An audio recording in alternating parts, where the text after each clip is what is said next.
Neceriet, ka valdošie ļaus jums rīkoties ar otrā pensiju līmeņa uzkrājumiem. Ģimenes ar bērniem un demogrāfijas jautājumi nav valdības partiju prioritāte.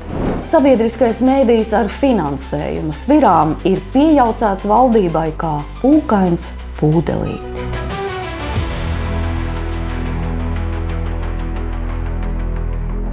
Latvijas pirmajā vietā frakcijas deputāti Saeimas plenārsēdē rosināja iekļaut 2 likumprojektus, kas faktiski ļautu otrā pensiju līmeņa dalībniekiem rīkoties ar savu uzkrāto pensijas kapitālu. Ko darīt? Vai nu izņemt visu, vai nu izņemt daļu un daļu atstāt uzkrāšanai. Vai arī otro pensiju līmeni pievienot pirmajam pensiju līmenim. Kādēļ? Tādēļ, ka pirmo pensiju līmeni valsts ik gadu indeksē. Atšķirībā no otrā pensiju līmeņa. Lūk, ko par šo teica deputāte Ramona Petrāviča. Aiz tām durvīm deputāti nobalsoja, lai cilvēkiem neatdotu viņu uzkrāto otro pensijas līmeni. Un nekādi argumenti, kāpēc, lai to nedarītu. Un tad sāk likties, kam tas ir izdevīgi. Cilvēks, kuram ir nepieciešama medicīniskā palīdzība, operācija vai kas tam līdzīgs, viņš nevar izņemt otro pensiju līmeni, lai glābtu savu dzīvību. Un kas tad notiks? Cilvēks visticamāk šo pensijas vecumu arī nesagaidīs. Un pasarg Dievs, ja viņš vēl nebūs ieķiksējis, lai viņa otro pensiju līmeni var mantot, tad kam šī pensija paliks? Valstī paliks tā pensija. Un valsts varēs izpļekerēt jūsu sūri grūti krāto naudu un ieguldīs atkal kādā zelta pālī. Viens zelta pālis jau ir uzcelts un arī jūsu pensiju naudu izpļekarēs uzceļot zelta pāļus un kaut kādus tramplīnus lēcienam nekurienē. No jaunās vienotības pret šiem likumprojektiem runāja frakcijas vadītājs Edmunds Jurēvits un principā pret tiem balsoja 41 deputāts no koalīcijas partijām, kā arī Nacionālā apvienība. Par nobalsoja tikai 23 deputāti, taiskaitā 3 deputāti no ZZS frakcijas bija par. Kas būtiski vēl pateikt par otro pensiju līmeni? Latvijā šobrīd otrajā pensiju līmenī ir 1,3 miljoni dalībnieki. Kopējais uzkrātais kapitāls tajā sasniedz 10 miljardus eiro. Lielākā dalībnieku grupa ir aptuveni 700 000 cilvēku, kuru uzkrājums otrajā pensiju līmenī ir ap 5,000 eiro katram.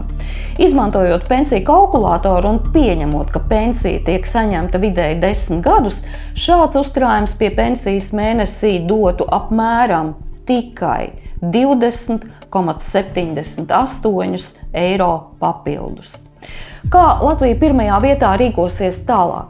Tālāk arī nākamajā plenārsēdē tiks iesniegti šādi likuma grozījumi, papildinot tos ar konkrētiem mērķiem, kam var izmantot otro pensiju līmeni, proti veselības uzlabošanai, operācijām, nekustamā īpašuma iegādei, kā arī parādsaistību sekšanai. Turpinot virzīt likuma grozījumus ģimeņu un bērnu atbalstam, šīs nedēļas darba kārtībā Latvija pirmajā vietā no jauna sniedza grozījumus likumā par iedzīvotāju ienākumu nodokli, ar kuru no iedzīvotāju ienākumu nodokļa par algota darba ienākumiem 100% apmērā tiktu atbrīvots viens no vecākiem, kura apgādībā ir 3 bērni. Iepriekšējā nedēļā bija jautājums par tiem, kam apgādībā ir 2 bērni. Saeimas vairākums šo noraidīja pagājušā nedēļā un noraidīja arī šajā nedēļā. Lūk, ko Saeimas tribīnē teica deputāts Ričards Šlesers. Latvijā šodien ir aptuveni 25,000 daudzbērnu ģimeņu. Ap 25,000 ģimeņu, kurās aug 3 un vairāk bērni. Valstī ar nepilniem 2 miljoniem iedzīvotāju tas nav daudz. Un jautājums vairs nav, vai mēs varam atļauties atbalstīt šīs ģimenes. Jautājums ir, vai mēs varam atļauties tās zaudēt. Ja valsts nespēja atrast vairāk naudas ģimenēm, kuras dala vienu algu uz 5 cilvēkiem, tad ko mēs vispār saucam par prioritāti. Budžets ir politiska izvēle, vienmēr. Nauda atrodas tam, kas ir prioritāte. Un vai ģimenes ir mūsu prioritāte, kolēģi? Svarīgi piebilst, ka 5. marta plenārsēdē par Latviju pirmajā vietā ierosinājumu, ja ir 3 un vairāki bērni, atbrīvot no iedzīvotāja ienākuma nodokļa, par balsoja 42 opozīcijas deputāti, pret bija 7 koalīcijas deputāti, bet 39 koalīcijas deputāti balsojumā atturējās. Kā jau esmu vairāk kārt iepriekš minējusi, atturēties tomēr laikam ir smukāk nekā balsot pret. Kā Latvija pirmajā vietā rīkosies tālāk, arī turpmāk mēs virzīsim līdzīgus likuma grozījumus, lai palīdzētu ģimenēm ar bērniem un veicinātu daudzbērnu ģimeņu rašanos Latvijā.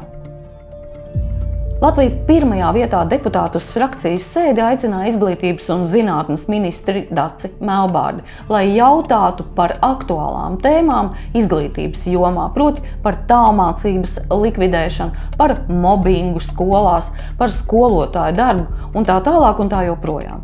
Daci Melbārdi ieradās ar 3 padomniekiem vai palīgiem, ja tā var teikt, pavadīja tieši stundu Latvija pirmajā vietā frakcijā. Un ticiet vai nē, runāja daudz, bet neatbildēja ne uz vienu deputātu jautājumu pēc būtības. Latvija pirmajā vietā deputāti vērsās ar pieprasījumu pie premjeras Evikas Siliņas saistībā ar nu jau bijušā valsts kancelējas vadītāja Jāņa Cickovska pausto, ka principā premjera dodoties uz sabiedriskā mēdīja intervijām, pirms tam saskaņo gan jautājumus, gan tēmas, un saskaņo arī tēmas, par kurām nevajag jautāt.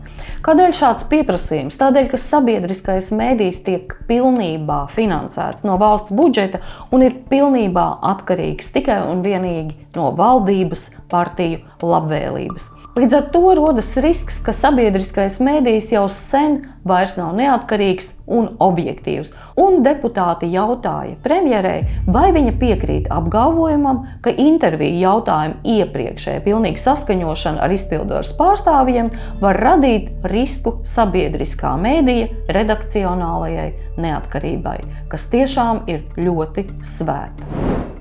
Saeimas ziemas sesija strauji tuvojas savam noslēgumam, jo aprīlī būs starpsesiju pārtraukums, bet jūs turpiniet sekot mūsu YouTube ziņu kanālam LPV TV, komentējiet, jautājiet. Ar jums kopā arī turpmāk būšu es, Līga Krapāne.